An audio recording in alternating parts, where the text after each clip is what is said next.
অনেকে এনআরসিসি এর ভয় দেখিয়ে ভোট করছে, বিজেপিও করছে, তৃণমূলও করছে, আরও অনেক রাজনৈতিক দল করছে, শুধু ফায়দা নেওয়ার জন্য ভোট করছে। এনআরসিসি এর হাত থেকে বাঁচানোর জন্য প্রতিক্রিয়া দেখতে পেলাম না, পদক্ষেপ দেখতে পেলাম না। নওশাদ সিদ্দিকীরা সুপ্রিম কোর্টে কেস করে রেখেছে। স্যার ডালুবাবু বলতে পারবে কাকে ভালো নেতা দেখছে। সাম্প্রদায়িক দল বিজেপি এবং দুর্নীতিবাজ তৃণমূলকে হারাতে আমরা প্রস্তুত। তার জন্য দক্ষিণ মালদা কেন্দ্রে আমরা প্রার্থী দিব বলে মনস্থির ঠিক করেছি। তবে কংগ্রেস যদি চায় একসাথে লড়াই করতে, তাহলে আমরা প্রার্থী দেব না। কংগ্রেস এবং বাম সমর্থিত প্রার্থীকেই আমরা সমর্থন করব।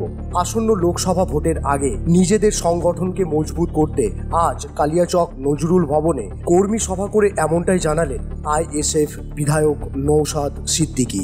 তাকে এদিন কাছে পেয়ে উজ্জীবিত আইএসএফ কর্মীরা। নজরুল ভবনের কর্মী সভায় প্রচুর আইএসএফ সমর্থক উপস্থিত হন। আসন্ন লোকসভা ভোটের আগে বিভিন্ন ইস্যু নিয়ে কর্মী সভায় আলোচনা হয়। নওশাদ সিদ্দিকী সংবাদ মাধ্যমের সামনে এসে বিভিন্ন রাজনৈতিক ইস্যুতে দলের মত ব্যক্ত করেন। বিজেপির বিভেদের রাজনীতি নিয়ে সোচ্চার হন। এছাড়াও কংগ্রেস বিগত 60 বছরে কিছুই করেননি বলে তিনি দাবি করেন।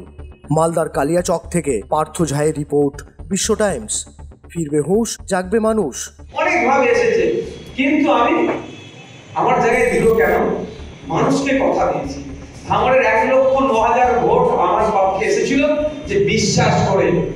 এই বিশ্বাসটাকে আমি 42 দিন কেন 420 দিন জেল খাটতে প্রস্তুত আছি। এই বিশ্বাসকে আমরা ভঙ্গ করব না।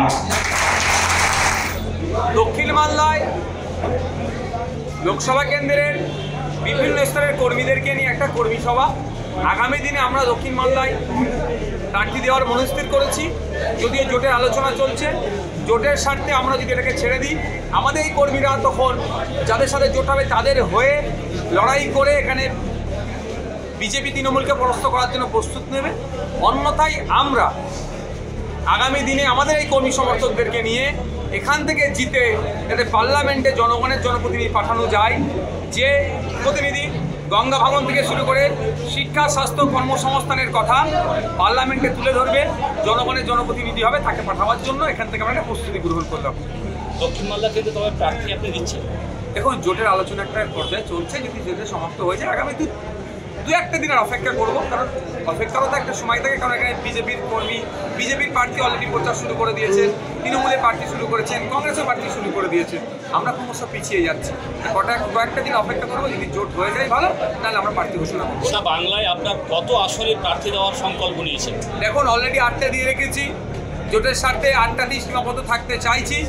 যদি জোট মনে করে আমাদেরকে, জোটের আরও যে দুটো দল আছে, বড় দুটো দল আছে, যদি মনে করে যে আমাদেরকে সাইড লাইন করার চেষ্টা করে, কর্নার করার চেষ্টা করে, ওই 3-4টে যদি সীমাবদ্ধ রাখে, তখন আমাদের কিন্তু সিট সংখ্যা 8-এর জায়গায় ডবল হতে পারে, তাও বেশি বাড়তে পারে।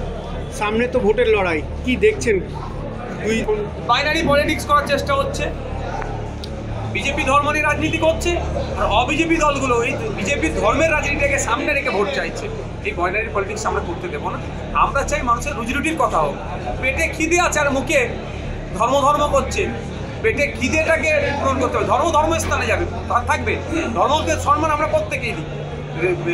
রিলিজিয়াস প্র্যাকটিস করার, এক্সারসাইজ করার তো রাইট আছে আমাদের, কিন্তু ওই বিজেপির ভয় দেখিয়ে ভোট যারা লুট করতে চাইছে সেটা হতে দেওয়া যায় না। আমাদের সবার লক্ষ্য যদি বিজেপিকে পরাস্ত করা হয়, তৃণমূল কংগ্রেসও বলছে বিজেপিকে পরাস্ত করতে, কংগ্রেসও বলছে, তো সেক্ষেত্রে আইএসএফ কি ভূমিকা নিচ্ছে? শুধুমাত্র বিজেপি নয়, বিজেপিকে যারা বাংলায় জায়গা করে দিয়েছে তৃণমূল, এই তৃণমূল বিজেপিকে হারানোর লক্ষ্য আমাদের, পরাস্ত করার লক্ষ্য আমাদের। এবার এই পরাস্ত করতে যাওয়ার জন্যই তো আজকে আমরা এতদিন অপেক্ষা করছি। মালদা দক্ষিণে প্রার্থী কেন ঘোষণা করছি না?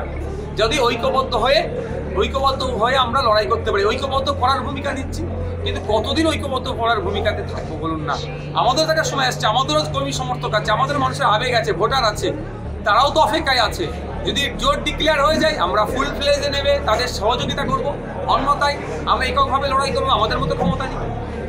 রাজ্য এবং কেন্দ্র বিরুদ্ধে প্রধান অভিযোগ আপনাদের, স্বৈরাচারী বিজেপি সরকারকে পরাস্ত করতে হবে, আর দুর্নীতিগ্রস্ত তৃণমূল কংগ্রেসকে পরাস্ত করতে হবে।